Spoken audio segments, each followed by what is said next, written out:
Buenos días, iglesia. ¿Cómo están todos? Dios los bendiga. Ok, hoy vamos a iniciar una nueva serie cuyo título es Conquista. Y de lo que vamos a estar hablando es del paralelo que existe entre Israel, o la historia de Israel más bien, haber sido esclavizado en Egipto durante varios siglos, haber sido liberados por el poder maravilloso de Dios por medio de Moisés, fueron dirigidos a conquistar la tierra prometida, pero en medio de eso pues tuvieron que pasar por un periodo de desierto, de prueba. Asimismo nosotros, la iglesia, también Dios nos ha liberado para ser conquistadores de sus promesas. Y como conquistadores de sus promesas, Él nos está reformando, Él está trabajando en nosotros para que realmente lleguemos a conquistar sus promesas. Dios quiere que tú conquistes las promesas que Él tiene para ti, amén. Pero entonces es necesario que aprendamos qué viene en el proceso en medio para ser esa clase de conquistadores. Entonces yo quiero preguntarte, ¿cuántos de ustedes levanten la mano los que quieren conquistar las promesas de Dios? Bien, ¿están seguros? ¿Seguros, seguros? Ok, entonces si ustedes están seguros de que quieren conquistar las promesas de Dios, sin duda la palabra de hoy va a ser muy útil para sus vidas. Entonces quiero invitarlos a que oremos y le pidamos al Señor que hable a nuestros corazones en esta mañana. Padre, queremos darte muchísimas gracias por esta mañana, por permitirnos estar en torno a tu presencia, a la adoración de tu nombre, Señor, a tu palabra, amado Dios, rogándote que por favor resplandezcas sobre nuestras vidas, que hoy traigas luz en un entendimiento nuevo y fresco, Señor, porque queremos ser una iglesia de conquistadores, Señor. Así que haznos ver lo que está mal, Padre. Danos la capacidad de mirarnos a nosotros mismos, de examinarnos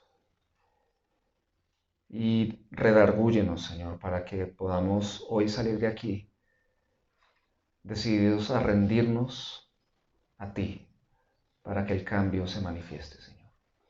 Te damos las gracias, Padre, en el nombre de Jesús. Amén. Amén. Y amén.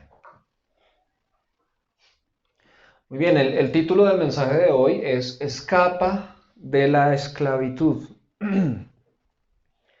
Y vamos a estar moviéndonos en el texto, en la carta de Pablo a los Corintios, la primera carta. En esta carta, Pablo aborda muchos detalles tristes que están atravesando los corintios.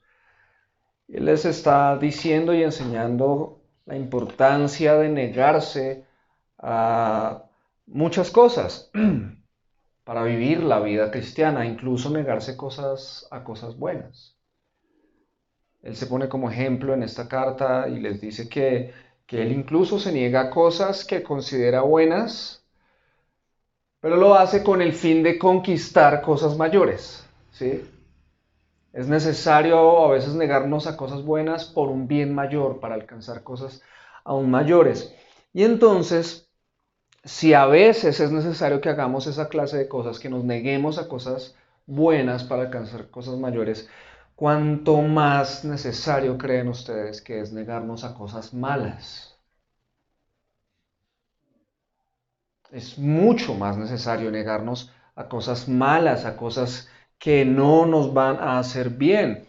Y si no lo hacemos, y es lo que Pablo le transmite a los corintios, si ustedes no se niegan a lo malo, pues están jugando con fuego, y lo mismo nos dice Dios a nosotros hoy. Estamos jugando con fuego si no nos negamos a las cosas malas. Y no estamos jugando con cualquier fuego, estamos jugando con un fuego que es eterno. Y lo triste es que así hicieron algunos israelitas después de escapar de la esclavitud en Egipto. Ellos no se negaron al mal, sino que lo desearon, avanzaron en hacer el mal. Y por esa razón muchos de ellos, la gran mayoría de los israelitas que salieron de Egipto, no pudieron conquistar la tierra que Dios les había prometido. Y en ese sentido, el hecho de que la gran mayoría de israelitas que salieron de Egipto no pudieron conquistar la tierra que Dios les había prometido, eso nos hace ver que el éxodo tiene un gran componente trágico. El éxodo contiene una gran tragedia y vamos a hablar de eso, del trágico éxodo de Israel en 1 Corintios capítulo 10, versículos 1 al 5. Aquí está Pablo hablándole a los corintios y dice lo siguiente: amados hermanos, no quiero que se olviden de lo que les sucedió a nuestros antepasados hace mucho tiempo en el desierto. Todos fueron guiados por una nube que iba delante de ellos, y todos caminaron a través del mar sobre tierra seca. Todos ellos fueron bautizados en la nube y en el mar como seguidores de Moisés. Todos comieron el mismo alimento espiritual y todos bebieron la misma agua espiritual, pues bebieron de la roca espiritual que viajaba con ellos, y esa roca era Cristo. Sin embargo, Dios no se agradó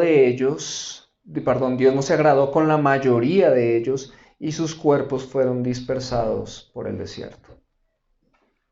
La instrucción que da Pablo en este texto es clara, y es: no ignoren, no se olviden de lo que le pasó a Israel en el desierto. No lo ignoren, no olviden estas cosas. Y esta instrucción no es poco trascendental, no es como cuando uno olvida un número telefónico. Uno se olvida de un número telefónico y ¿qué hace? Pues va y busca donde lo tenga guardado o anotado y ya se acabó el problema. No, la instrucción de Pablo aquí de decir no olviden esto es como si alguien te dijera no se le olvide cerrar el gas de la casa, ¿sí? Eso es una instrucción importante, porque si olvidas cerrar el gas puede ser fatal, ¿cierto? Así de importante es esta instrucción de Pablo cuando él está diciendo no se olviden de lo que le pasó a nuestros antepasados en el desierto. Tiene esa misma importancia para los corintios y es la misma importancia que debe tener para nosotros. Hoy Dios te está diciendo no ignores lo que le pasó a los israelitas en el desierto. Y es importante que lo sepas, que lo tengas presente, porque tiene mucho que ver con nuestras vidas. Y entonces empieza Pablo a explicar qué fue lo que pasó con los israelitas en el desierto y empieza a usar una palabra que es clave en este texto y es todos. La palabra todos aquí es muy importante. ¿Por qué? Porque él empieza a decir que todos los que salieron de Egipto, todos fueron bendecidos por Dios, sin excepción. Todos fueron bendecidos por Dios. Y él empieza a decir que todos fueron guiados y protegidos por la nube, era una columna de nube que los guiaba y los protegía, y todos fueron liberados a través del Mar Rojo. Ustedes recuerdan, el mar se abrió de par en par y ellos cruzaron en tierra seca. Eso lo dice ahí en el versículo 1. Amados hermanos, no quiero que se olviden de lo que les sucedió a nuestros antepasados hace mucho tiempo en el desierto. Todos fueron guiados por una nube que iba delante de ellos y todos caminaron a través del mar sobre tierra seca. ¿Cuántos lo hicieron? Todos lo hicieron. Además de eso dice que todos fueron alimentados con el maná del cielo y que todos fueron saciados con el agua de la roca. En los versículos 3 y 4 dice: todos comieron el mismo alimento espiritual y todos bebieron la misma agua espiritual, pues bebieron de la roca espiritual que viajaba con ellos, y esa roca era Cristo. Aquí Pablo no está hablando en sentido figurado cuando dice que es un alimento espiritual y una comida espiritual, una bebida, perdón, espiritual. No, él se está refiriendo a algo físico cuando habla del alimento y cuando habla del agua. Pero ¿por qué lo llama espiritual? Por la fuente de donde procedieron estas cosas. El alimento espiritual del que habla se refiere al maná del cielo. Cuando los israelitas estaban en su travesía, Dios los alimentaba haciendo que cayera algo llamado maná del cielo. Eso era un milagro. Y ellos comieron de ese alimento. Y cuando se refiere a la bebida espiritual, se refiere al agua que brotó de la roca en dos ocasiones cuando ellos estaban sedientos y Dios le dijo a Moisés que le ordenara a esa roca que saliera agua y sucedió y salió agua para alimentar a todo el pueblo. Eso también fue un milagro, por eso él dice que todos fueron alimentados con ese alimento espiritual, con esa bebida espiritual. Y fuera de eso dice ahí que esa roca era Cristo, la roca de donde salió el agua. No significa que Cristo haya tomado forma de roca, significa que Cristo estaba ahí presente en ese milagro. Él era el que estaba alimentando al pueblo por medio del maná y por medio del agua. Cristo estaba siguiendo a Israel, Cristo estaba acompañando a Israel en su travesía en el desierto. Y entonces estas cosas, dice Pablo, que sucedieron con todos. No fue que Dios hizo eso con unos israelitas y a otros sí no les dio. Él lo hizo con todos. ¿Qué significa eso inicialmente? Aquí Pablo está estableciendo algo y es esto. Dios es bueno.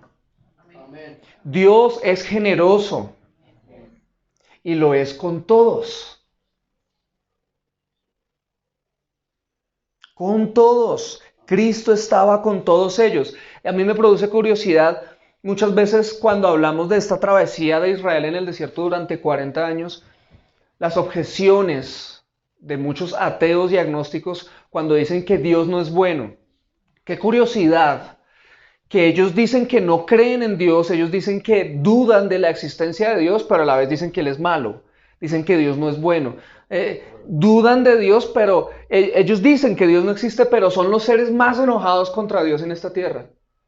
Qué ironía.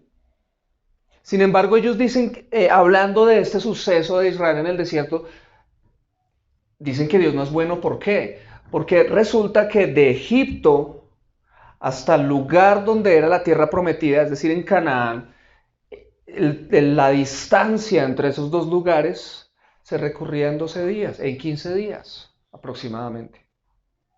Por una ruta específica, se podía llegar de un lado al otro en 2 semanas. Pero la ruta que Dios le trazó a Israel fue para recorrerla en un periodo de 40 días, o sea, aproximadamente 6 semanas. Bien, sin embargo, Israel duró en el desierto 40 años. ¿Qué dicen los ateos? Dios no es bueno. Yo prefiero irme solo por esta ruta y tardarme 15 días que irme con Dios y demorarme 40 años. Dios no es bueno. Eso es lo que ellos dicen, ¿cierto? Ese es el argumento. Pero ellos no lo ven de esta manera. Y yo te pregunto, dime tú, ¿qué pueblo de la historia de la humanidad? Ojo, estoy hablando de pueblo, que es todavía más impactante. No de individuos, sino qué pueblo en la historia de la humanidad ha estado en el desierto y ha podido sobrevivir por lo menos un año. Ninguno. Ninguno. Israel sobrevivió en el desierto por 40 años. Y no se murieron de hambre, no se murieron de sed, no se murieron de frío, no se murieron de calor, sobrevivieron y se multiplicaron durante 40 años. ¿Sabes qué es eso? Un milagro. No se les gastó la ropa.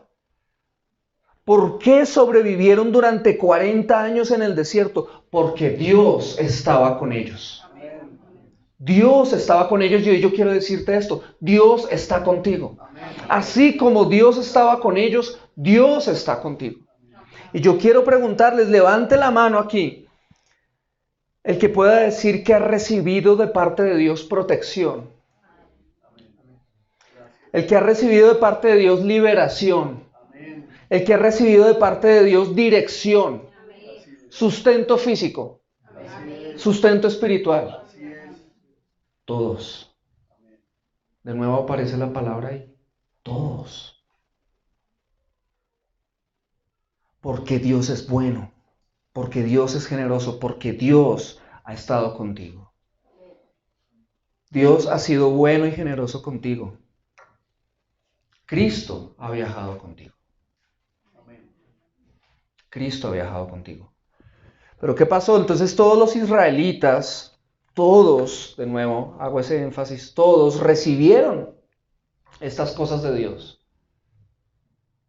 Todos recibieron estas cosas. Sin embargo, la mayoría de los que salieron de Egipto murió en el desierto. ¿Pero murió de hambre? No. ¿Murieron de sed? No. ¿Murieron de frío o de calor? No. Murieron, la respuesta nos la da la Biblia. Murieron porque Dios no se agradó de ellos. En el versículo 5 dice así: sin embargo, Dios no se agradó con la mayoría de ellos y sus cuerpos fueron dispersados por el desierto. ¿Qué pasó entonces? Si no se murieron de hambre, ni de sed, ni de frío, ni de calor. ¿Qué pasó entonces? Dios no se agradó de ellos y murieron en el desierto. ¿Qué fue lo que sucedió? Vamos a ver eso ahorita. Pero entonces yo te quiero antes hacer esta pregunta. Y es para que reflexiones. Ya me has dicho que Dios ha sido bueno contigo. Ahora yo te pregunto para que reflexiones. ¿Cómo le estás respondiendo a Dios?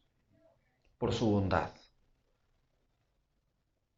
por su guía, por su cuidado, por su liberación, por su sustento. ¿Cómo le estás respondiendo? Si Dios pudiera descender aquí y hablarnos con voz audible y hablar de cada uno de nosotros, diría que le estamos agradando. Él se está agradando de nosotros con la vida que estamos viviendo. Lo que Pablo quería para los corintios, y es lo que Dios quiere hoy para nosotros, es que no ignores lo que le sucedió a los israelitas en el desierto. No ignores que todos ellos fueron bendecidos por Dios. Y sin embargo, la mayoría de ellos no pudo conquistar la tierra que Dios les había prometido. Entonces Pablo, al decirle estas cosas a los corintios, él tiene una intención, y él lo que quiere decirle a los corintios es: ustedes, yo sé lo que ustedes están haciendo, yo sé que ustedes están haciendo cosas mal, por favor, no sean como Israel, sean diferentes a Israel. Eso es lo que les está diciendo. Y hoy Dios viene a decirnos a nosotros aquí hoy reunidos: yo quiero que ustedes sean diferentes a Israel. Amén. Yo quiero que ustedes sean diferentes a aquellos que salieron del desierto, de Egipto, y estuvieron en el desierto y murieron en el desierto. ¿Por qué? Porque ellos no pudieron conquistar la tierra que Dios les había prometido, y Dios tiene una cantidad de promesas tremendísimas para ti, para tu vida presente y para tu vida futura. Dios tiene promesas para tu familia. Dios tiene promesas para tu vida laboral. Dios tiene promesas para tu vida, cada etapa, tu matrimonio, tu maternidad, tu paternidad. Dios tiene promesas para cada área de tu vida, para que Él haga su voluntad en esas áreas y tú seas bendición en esta tierra. Pero no solo eso, sino que tiene para nosotros un reino eterno. Una vida en la que ya no habrá llanto, en la que ya no habrá dolor, en lo que estaremos con Él para siempre. Él tiene miles de promesas para tu vida y Él quiere que tú las conquistes.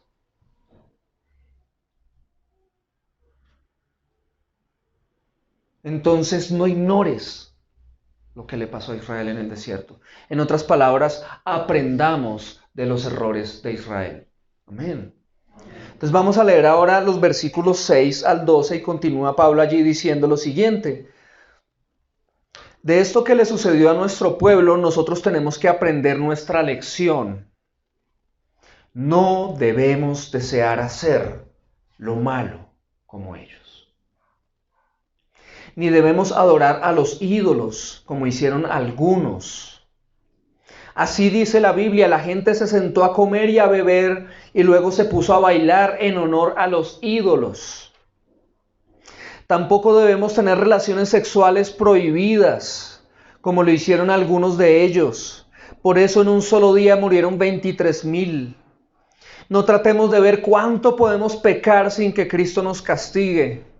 Algunos del pueblo lo hicieron y murieron mordidos por serpientes. Tampoco debemos quejarnos como algunos de ellos lo hicieron. Por eso el ángel de la muerte los mató. Todo eso le sucedió a nuestro pueblo para darnos una lección. Y quedó escrito en la Biblia para que nos sirva de enseñanza a los que vivimos en estos últimos tiempos. Por eso que nadie se sienta seguro de que no va a pecar, pues puede ser el primero en hacerlo. Casi la totalidad de los israelitas que salieron de Egipto murieron en el desierto. Y eso quedó escrito en la Biblia para que nosotros no vayamos a caer en lo mismo, básicamente. De eso se trata esta serie. Que no nos vaya a pasar lo que le pasó a Israel, en otras palabras. Y ese es el propósito de lo que Pablo está diciendo ahí en los versículos 6 y 11. Por eso dice, en el 6, de esto que le sucedió a nuestro pueblo, nosotros tenemos que aprender nuestra lección. Cuando uno es necio, uno aprende de sus propios errores. Pero cuando uno es sabio, aprende de los errores de otros. Y lo que Dios quiere no es que nos andemos estrellando, tomando malas decisiones, aprendiendo, estrellando, tomando malas decisiones, aprendiendo, es porque así vamos a avanzar a paso de caracol. No vamos a conquistar las promesas de Dios, pero si aprendemos de los errores de Israel, vamos a conquistar las promesas de Dios. Entonces ahí está siendo claro Pablo, lo que les pasó a ellos es una lección para nosotros. No debemos desear hacer lo malo como ellos. Y en el versículo 11 dice, todo esto le sucedió a nuestro pueblo para darnos una lección, ¿lo ves? Y quedó escrito en la Biblia para que nos sirva de enseñanza a los que vivimos en estos últimos tiempos, o sea, los corintios y o sea, nosotros. Bien.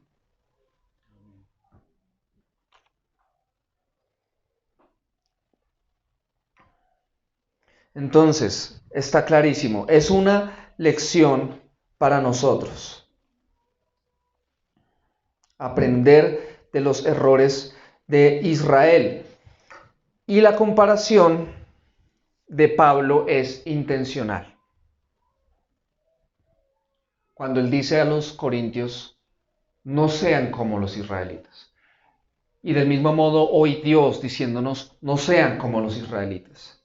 Esa comparación es intencional. En otras palabras, es Pablo diciéndole a los corintios y Dios diciéndonos a nosotros, mientras ustedes actúen como los israelitas, no les va a ir bien.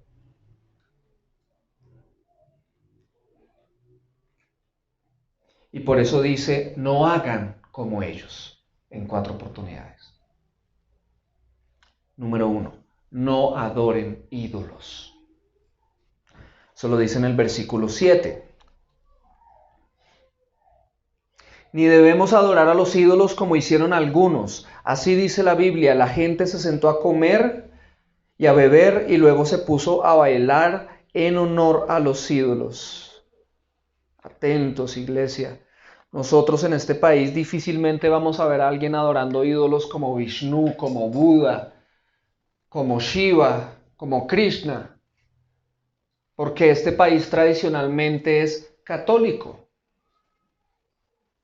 Pero precisamente también hemos visto cómo la idolatría ha estado tan fuerte en el catolicismo y por eso es que se levantan imágenes de la Virgen, de los santos, de los Cristos, y a esas imágenes se les ora, se les pide cosas, se les da gracias a Dios por estos ídolos e incluso se le da crédito a esos ídolos por cosas buenas que les han pasado. Todo eso es idolatría. Pero nosotros como evangélicos decimos, uy, no, entonces yo ya no hago eso, entonces yo ya no soy idólatra. Pero no nos damos cuenta de que la idolatría no solo se mueve en el ámbito religioso, sino en muchos otros aspectos. Y podemos levantar imágenes de muchas otras maneras. Y levantar ídolos de muchas otras maneras. ¿Qué pasaría si tú entras a mi casa y cuando llegas de una vez te encuentras 3, 4 cuadros de un equipo de fútbol? Y ves banderas por ahí colgando de mi equipo de fútbol y entras a mi habitación y el cubrelecho es de mi equipo de fútbol y mi toalla es de mi equipo de fútbol y tengo afiches del equipo de fútbol de la formación de tal año y de tal año y de tal año y me voy al estadio y lloro y grito y sufro por ese equipo de fútbol. Sencillísimo, eso es idolatría. Cámbiale el equipo de fútbol si quieres. Pero entonces ya tengo afiches de mis grupos de música o de mis artistas favoritos y me visto como ellos y quiero ser como ellos y me voy al concierto de ellos y grito de euforia por ellos y tengo incluso tatuado a un símbolo de ellos. Es idolatría. Estoy queriendo ser como ellos, me estoy identificando con ellos, estoy dejando que eso me dé una identidad. Es idolatría. Pero ¿sabes qué? No llega hasta ahí, la idolatría va mucho más allá. Estas cosas visuales son solo precisamente manifestaciones externas de lo que realmente está sucediendo adentro. El problema de la idolatría más allá de esas cosas externas es lo que está sucediendo aquí. Y hay muchos tipos de idolatría que ya no son tan fáciles de ver, pero están aquí. Y es cuando nos preocupamos de pronto demasiado por las apariencias. O no sé, de pronto una relación que queremos tener con el mundo, que nos domina, que nos define, que nos da identidad.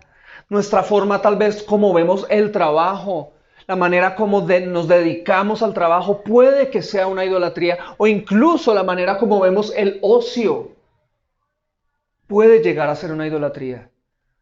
Nosotros podríamos hacer de mil cosas una idolatría. De hecho, dice ahí el texto que ellos se sentaron a comer, a beber y se levantaron a festejar, a bailar en honor a los ídolos. Y ese ídolo era inicialmente el becerro ese de oro que dijeron, aquí están tus dioses que te sacaron de Egipto y empezaron a armar una fiesta. Otras versiones dice que se pusieron a jugar. ¿Sí? Otras versiones dicen que se pusieron a parrandear. En otras palabras, es ese estilo de vida en el que empezamos a distraernos, a comer, a beber, a gozar de esta vida.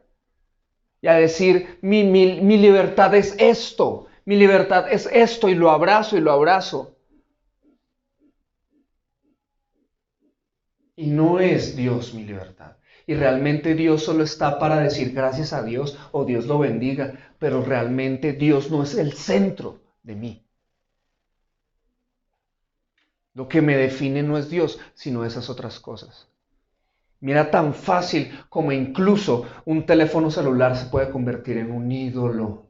O las redes sociales se nos pueden convertir en un ídolo. Porque si no las tengo, me da ansiedad. Porque tengo que estar ahí pegado. E incluso ya me duelen los dedos de tanto hacer así.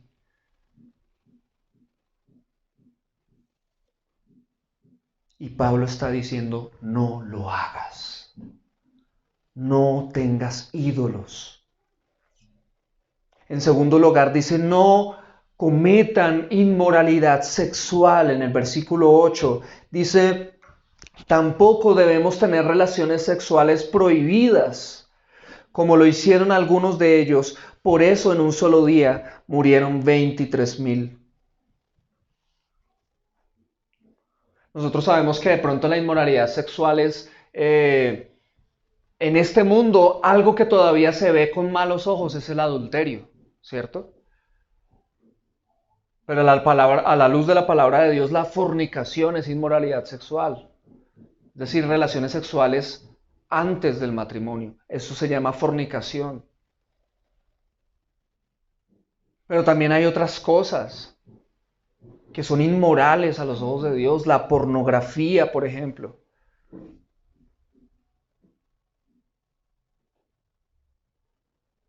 Los desórdenes sexuales, el homosexualismo.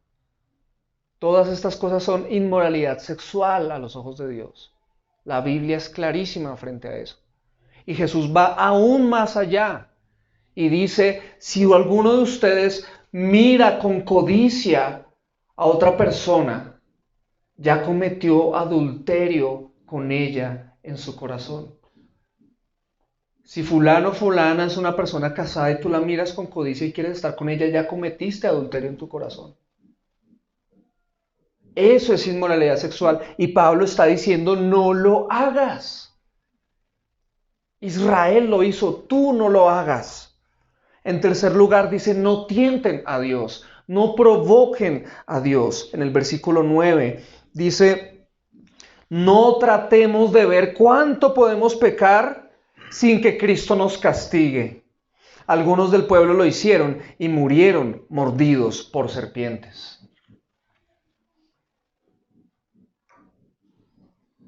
Ese querer tentar a Dios, ese querer provocar a Dios. Pero es que ¿acaso Dios no es todopoderoso? ¿Él por qué no hace esto que yo le he estado pidiendo? ¿Es que acaso Dios no puede esto? No que para Él nada es imposible. Y lo tentamos y lo provocamos con nuestras palabras. Pero hay muchas otras maneras de provocarlos, como la que leemos en esta versión. Que dice, no traten de ver cuánto pueden pecar sin que Cristo los castigue. Muchas veces nosotros los cristianos tenemos esa tendencia de querer andar preguntando si esto es pecado, si esto es pecado, si esto es pecado. Ahora, no está mal. Muchas veces queremos saber si algo es pecado, pues para no hacerlo. De pronto lo ignoramos. ¿Bien? Pero muchas de esas veces las personas preguntan si algo es pecado para saber qué tan cerca pueden estar del pecado. En otras palabras, por ejemplo, ¿será pecado tomar alcohol? Algunos dicen que sí, otros dicen que no, y otros dicen que depende del tipo de alcohol. ¿En serio? Por ejemplo, ¿qué tipo de alcohol será pecado tomar? No, pues un tequila, eso es bravísimo. Bueno, entonces tequila no va a tomar. ¿Y cuál sí podré tomar? Pues yo creo que cervecita no hay problema. Bueno, entonces va y toma cerveza. ¿Cierto? Pero pilas, no es cualquier cantidad de cervezas. ¿En serio? ¿Y cuántas cervezas serán pecado? Pues yo no sé, yo creo que unas 4. Va y se toma 3. ¿Sí? Es ese problema del ser humano de querer mirando a ver cuánto puede pecar sin que Cristo lo castigue. ¿Me hago entender? No hay realmente un deseo de vivir una vida que honre a Dios, sino que queremos estar ahí, al límite, al límite. No provoques a Dios. Es lo que está diciendo ahí Pablo. No lo hagas. Cuando nosotros decimos, Señor, haz esto en mi vida y si lo haces, ahí sí te voy a seguir. Señor, si haces esto, ahí sí creeré en ti, ahí sí te voy a obedecer. Lo estás provocando. No lo hagas, dice el Señor. Y en cuarto lugar, Pablo dice, no murmuren, no se quejen. Versículo 10. Tampoco debemos quejarnos como algunos de ellos lo hicieron. Por eso el ángel de la muerte los mató.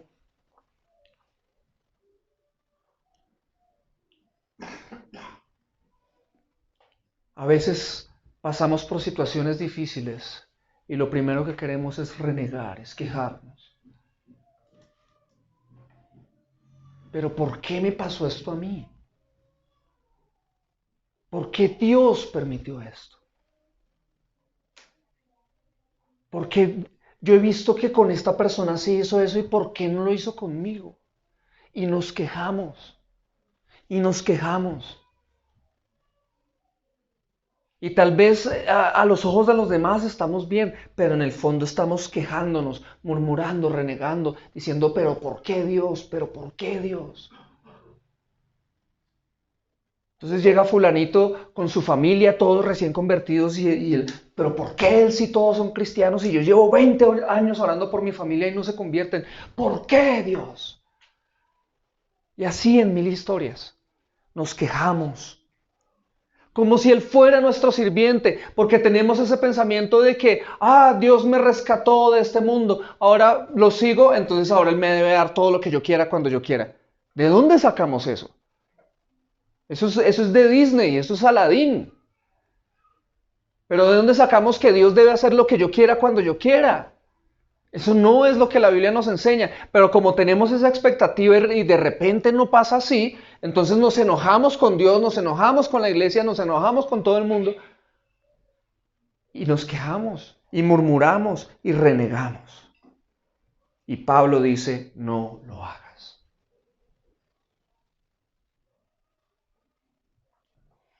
Ahora, quiero que sepan esto, Pablo no está amenazando a los corintios. Ni Dios te está amenazando a ti hoy, ni yo te estoy amenazando a ti hoy. No está queriendo decir esta palabra que si vas y cometes adulterio, va a ir una serpiente y te va a morder. ¿Sí? No está diciendo la palabra que si vas y haces algo te vas a morir ese día. No, eso le pasó a Israel. Pero ¿qué sí está queriendo decir Dios? Que si tú haces estas cosas, no vas a conquistar las promesas de Dios. Punto. Y puedes dar círculos durante toda tu vida en la iglesia, siendo un cristiano que no conquista nada, que no alcanza nada. Y yo no sé después de tu muerte dónde vas a estar. Si tú creíste en Cristo, tú vas a estar con Él, pero no vas a tener recompensas. Porque solo estuviste dando círculos, divagando, por no querer realmente cambiar y ser un conquistador de promesas. ¿Se acuerdan cuando les preguntaba al comienzo cuántos quieren conquistar las promesas de Dios? Uno dice amén, pero cuando ya Dios nos dice, pero hagan esto, entonces ya lo empieza uno a confrontar, ¿no? Porque es que tenemos esa idea de que ser conquistador de promesas, es decir, yo declaro que Dios va a hacer esto. No es así. Dejemos esa mentalidad de horno microondas, de que es aquí la receta secreta, decláralo y será hecho. No, Dios quiere la transformación de tu vida. Dios quiere la transformación de tu vida. Y por eso es necesario el desierto.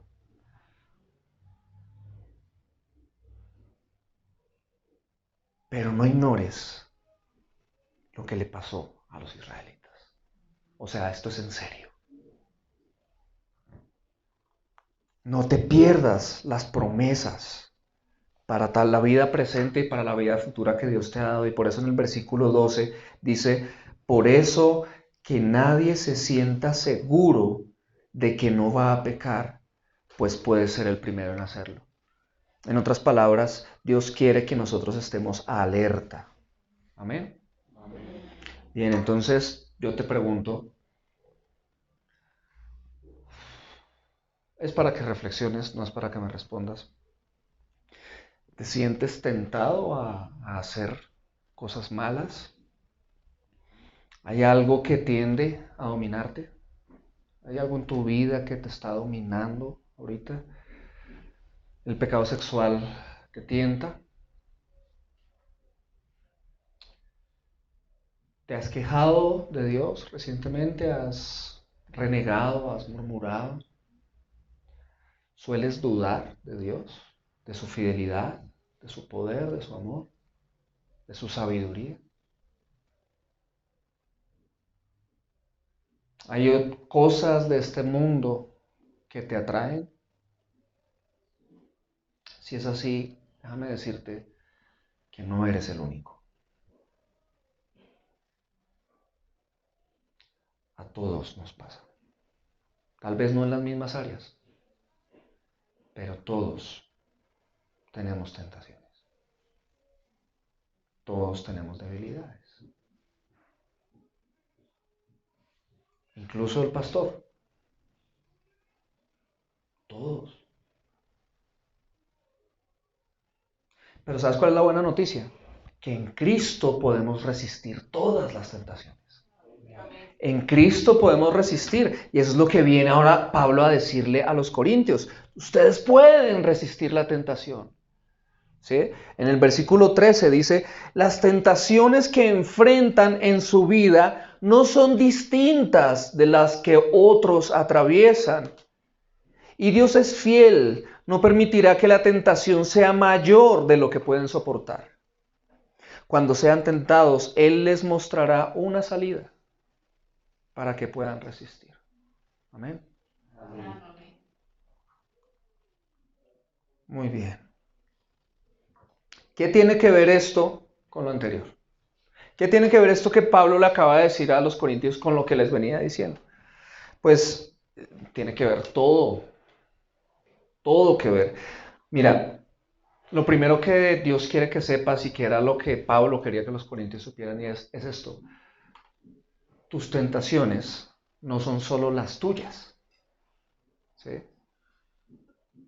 También otros las experimentan. Y eso es importante saberlo, ¿sabes? Porque nosotros muchas veces nos pasa que tenemos una serie de tentaciones y pueden llegar a ser tan indeseables, tan horribles. Y vamos a la iglesia y allá todos levantan la mano, allá todos hablan de Dios. Entonces uno lo primero que piensa es, no, esto me pasa es a mí. ¿Y sabe qué es lo que hacemos? Lo escondemos. Y de repente no nos damos cuenta y somos una iglesia donde todos estamos aparentando que nada nos tienta. Y lo que estamos es repleto de tentaciones todos, pero todos callados. ¿Ustedes creen que esa es la iglesia que Dios quiere? No. ¿Esa iglesia donde aparentemente todo está bien? No, hermanos, leamos el Nuevo Testamento. El pecado es una realidad en la vida y la tentación, ¿cuánto más? Es una realidad en la vida cristiana. Nosotros no debemos pecar. Y para eso tenemos al Espíritu Santo, para eso tenemos la palabra de Dios, para eso nos tenemos unos a otros. Pero eso no significa que no haya una guerra, que no haya una lucha. Y aparentar que no hay guerra no es luchar. Bien. Aparentar que no hay guerra no es luchar. Entonces, mira, lo que está queriendo decirte hoy la palabra de Dios es, tus tentaciones no son diferentes de las que los demás a tu lado en este mismo momento también tienen.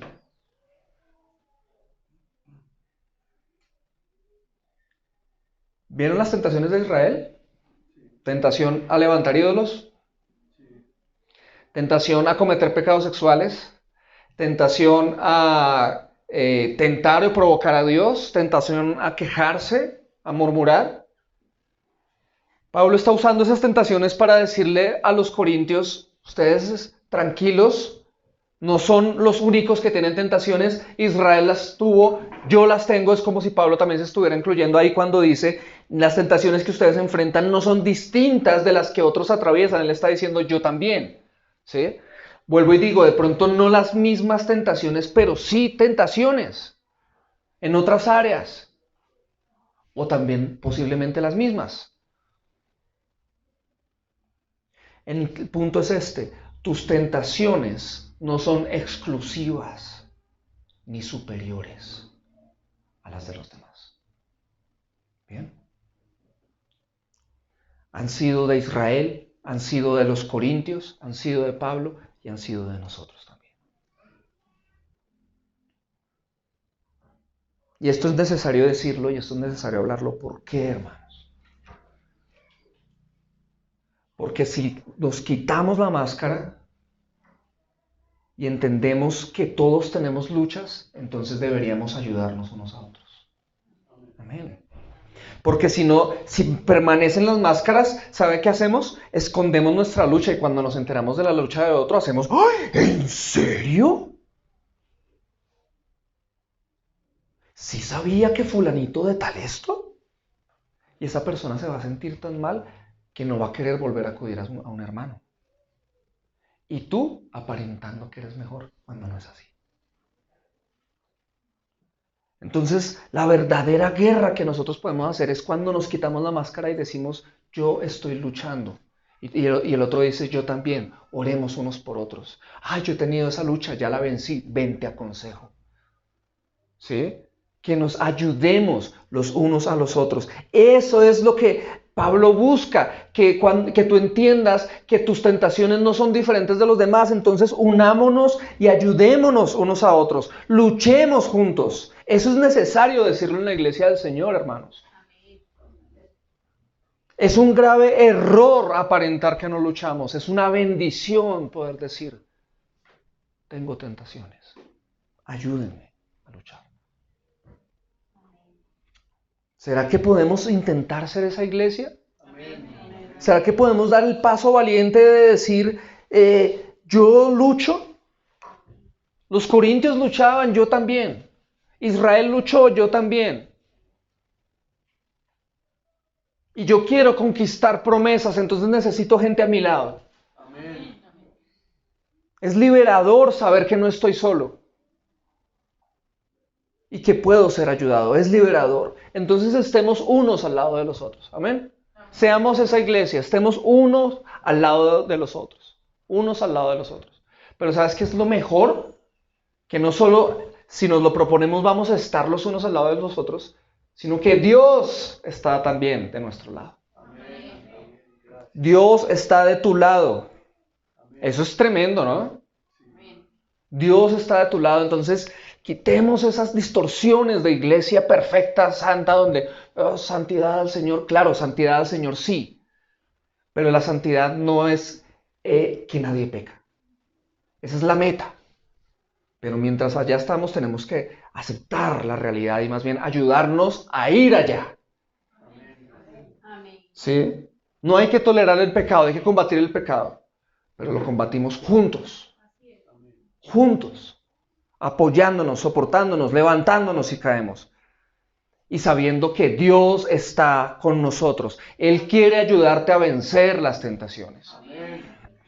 Y por eso Él no permitirá con su poder, Él no va a permitir que tú seas tentado a un nivel imposible de soportar. Y eso es importante que lo creas, porque tal vez tú estás luchando y dices, pero es que llevo años luchando con esto. Si llevas años luchando con eso, ok, estás siendo engañado. En todas esas tentaciones, Dios es fiel. Todas esas tentaciones, si el engaño se quita de tu mente, puedes resistir.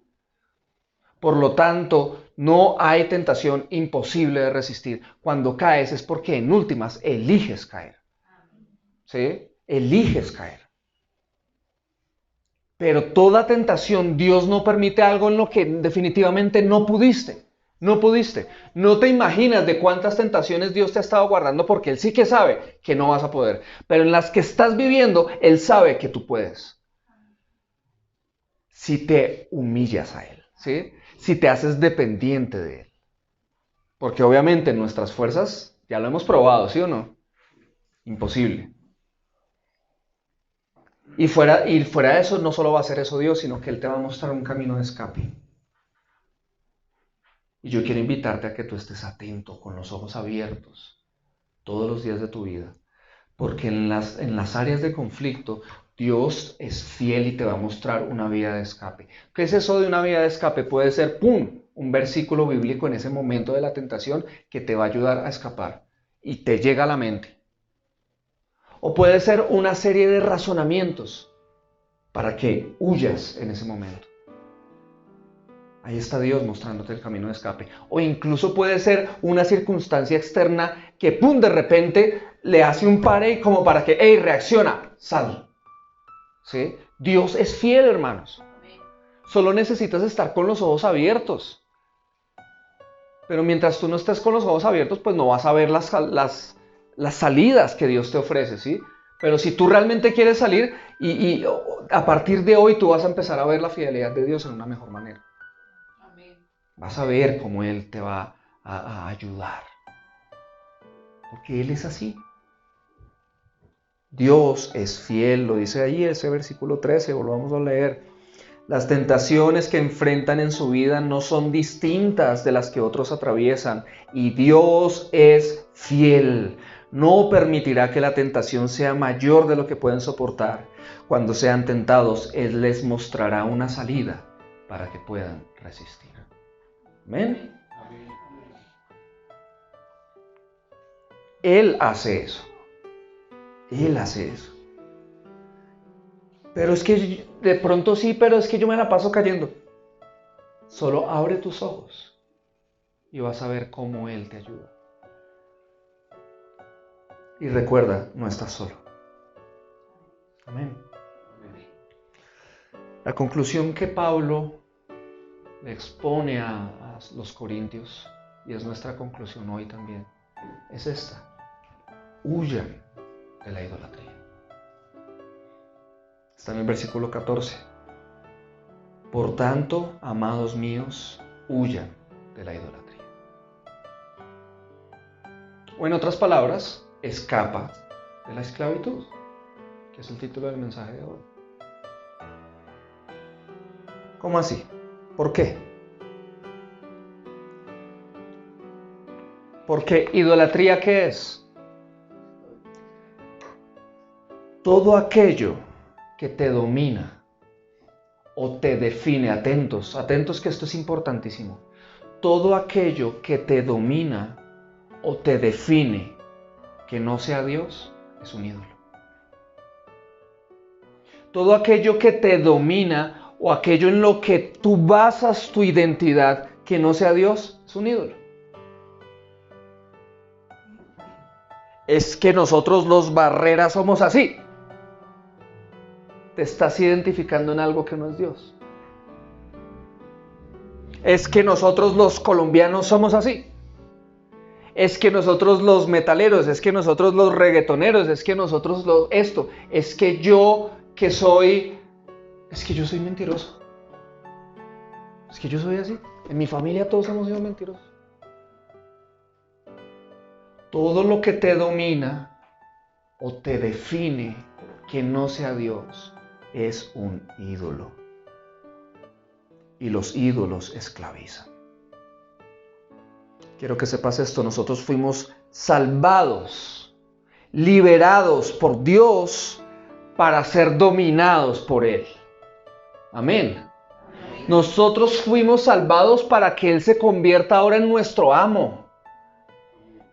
La vida que Dios quiere es una vida en la que Él nos domina y Él nos define. Que nuestra identidad está basada en lo que Él dice de nosotros. Esa es la vida que Dios quiere para nosotros. Esa es la vida que debemos alcanzar si queremos conquistar las promesas de Dios. Entonces escapa.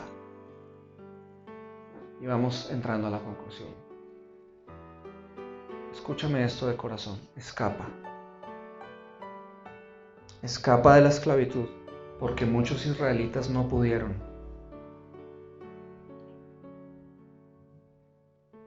No pudieron conquistar la tierra prometida, y tampoco tú lo vas a lograr, conquistar las promesas de Dios, si no escapas. Escapa, porque no estás solo. No eres un bicho raro por las tentaciones que tienes. Escapa, no estás solo. Escapa porque tienes hermanos que te pueden ayudar. Escapa porque Dios está de tu lado, no permitiendo que seas tentado a un nivel imposible de soportar. Escapa. Escapa porque además de eso Dios te mostrará la salida, solo necesitas tener los ojos abiertos.